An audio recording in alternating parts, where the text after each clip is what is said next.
দেখতে দেখতে কতগুলো মাস পার হয়ে গেল, আর মাত্র কয়েকটা মাসের অপেক্ষা। কোথায় থেকে এতগুলো দিন পার হয়ে গেল নিজেই বুঝতে পারিনি। আর আজ ছিল সরকারি স্বাস্থ্য কেন্দ্র থেকে 7 মাসের চেক আপ। তাই সকাল সকাল ফ্রেশ হয়ে খাওয়া দাওয়া করে রেডি হয়ে গেছি স্বাস্থ্য কেন্দ্রেতে যাওয়ার জন্য। ওখানে আমাকে 12টার সময় যেতে বলা হয়েছিল, কিন্তু পবিত্র আসতে একটু দেরি করেছিল আর হাতেও অনেকটা সময় ছিল।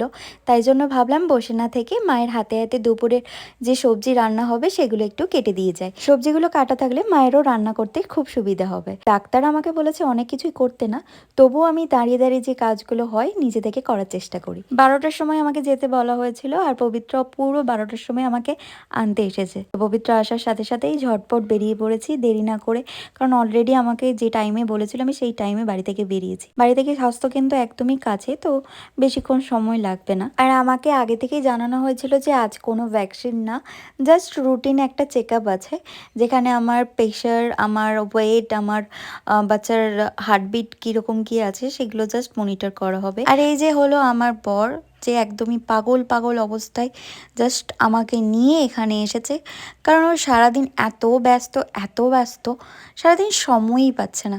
আজকে সকাল থেকে খাওয়া দাওয়াও ঠিকভাবে করেনি। আর এই যে দেখতে পাচ্ছ আমি এখন বকবক করছি ফোনে, কারণ আমাদের ফ্যামিলিতে আরও একজন নতুন মা হতে চলেছে, তাকেই আমি নিজের কিছু অভিজ্ঞতা শেয়ার করছিলাম। আর এখানে সত্যি কথা বলতে আমি ভেবেছিলাম অনেকটা লেট হয়ে গেছে আমার, কিন্তু এসে দেখছি অলরেডি অনেকটা টাইম আছে। তো আমার এখানে বকবক করতে করতে খিদে পেয়ে গেছে। পাশে একটা ছোট্ট দোকানে দেখছি স্কুল লাইফে সেই ছোটবেলার অনেক জিনিস, ব্যাস আর লোভ সামলাতে পারলাম না। তুমি কি খাচ্ছ? তোর বেশি বকো না। হ্যাঁ, আরে তুমি বাচ্চা, তোমার মধ্যে আছে না, তুমি বাচ্চাই বলো তো। খিদে পেয়ে গেছে আমার, আমার মামা ভুজিয়া খাচ্ছি। মামা ভুজিয়া আগে সেই এরকম থাকতো না, সেই ছোট মুরগি, তিন কোনা ত্রিভুজ টাইপের প্যাকেট, মুরগির ছবি দিয়ে থাকতো। ত্রিভুজ টাইপের প্যাকেট থাকতো।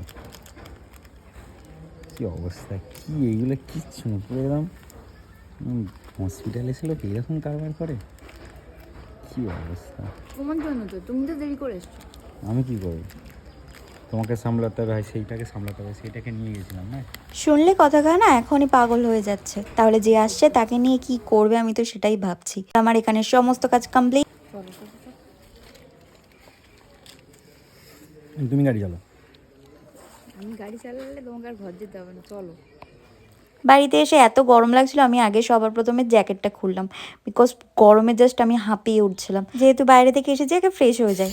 প্রচন্ড ঠান্ডা, ও বাবা, এই কাশিটা উফ, আসা থেকে হঠাৎ যেন আমার কাশি শুরু হয়েছে, কেন আমি বুঝতে পারছি না। প্রচুর ঠান্ডা, জাস্ট হাত পা জমে যাচ্ছে আমার চান করে, বাট কিছু করার নেই, চান তো করতেই হবে। আর আজকে রোদে বসে বসে আমরা ভাত খাও।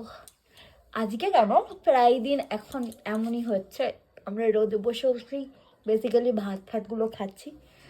আর আজকেও মা বাবা সব ভাতগুলো ওপরে নিয়ে যাচ্ছে।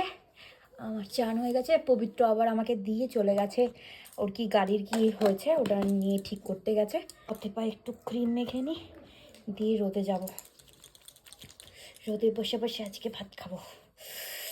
এখন আমি যে ছাদে যাচ্ছি ভাত খেয়ে, ভাবছি একটু রোদেই বসবো, কারণ কিছু এডিটিং বাকি আছে যেগুলো আমাকে করতে হবে।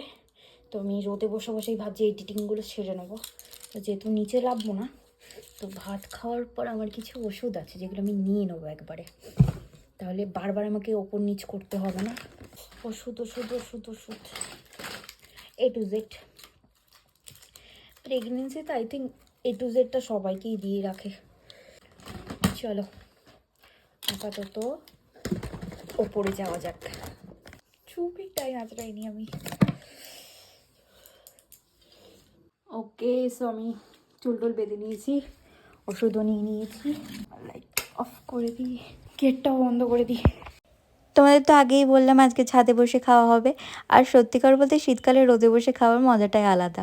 আর এই যে আমি আজকে খাবো ভাত গরম গরম, আর পালং শাক আলু দিয়ে তরকারি, আর হয়েছিল বেগুন ভাজা, ডাল সেদ্ধ, আমার কিন্তু পাতলা পাতলা ডাল খেতে একদমই ভাল লাগে না, তো মাকে আমি সবসময় বলি ডাল সেদ্ধ করে রাখতে। আর দুপুরে ভাতের সাথে আমি ডাল সেদ্ধটা প্রায়ই নিয়ে থাকি, কারণ আমাকে ডক্টর ডালটা খেতে বলেছে। আর ডালে তো তোমরা জানো কতটা প্রোটিন থাকে। সো ডালের সাথে আমি একটুখানি নুন, ডাল সেদ্ধর সাথে একটু নুন আর একটু ভাজা লঙ্কা মাখিয়ে নিই, ব্যাস আমার শুধু মনে হয় ওইটা দিয়েই ভাত খাওয়া হয়ে যায়। তোমরা যারা যারা প্রেগনেন্সিতে ডাল খেতে একদমই পছন্দ করছো না, তারা একবার এইভাবে ট্রাই করে দেখো। অনেকটা ডাল খাওয়া যায় আর তোমার খেতেও ভালো লাগবে। খাওয়া দাওয়া করে আমি ছাদে কিছুক্ষণ বসেছিলাম, কিছু এডিটিংয়ের কাজ বাকি ছিল, সেইগুলো কমপ্লিট করে বিকাল বিকাল একটু নিচে এসে দেখছি বাবা আবার ডাব কেটে দিচ্ছে। আমি কিন্তু সকালে ডাবের জল খেতে একদমই পছন্দ করি না, আমার বিকালেই ডাবের জলটা ভালো লাগে। আমি এখন বিকালবেলা ডাবের জল খাচ্ছি। আর তোমরা অনেকেই কমেন্ট করেছো সারাদিন আমি কি কি খাবার দাবার খাই, ডাক্তার আমাকে কি কি খাবার দাবার খেতে বলেছে সেই সমস্ত নিয়ে একটা ভিডিও বানাতে। তো খুব তাড়াতাড়ি আমি ওই ভিডিওটাও পোস্ট করব, তো একটু ওয়েট করে যাও। আর ততক্ষণ আমার পেজটাকে অবশ্যই ফলো করে দাও। সবাই ভালো থেকো, সুস্থ থেকো, নিজের খেয়াল রেখো। বাই।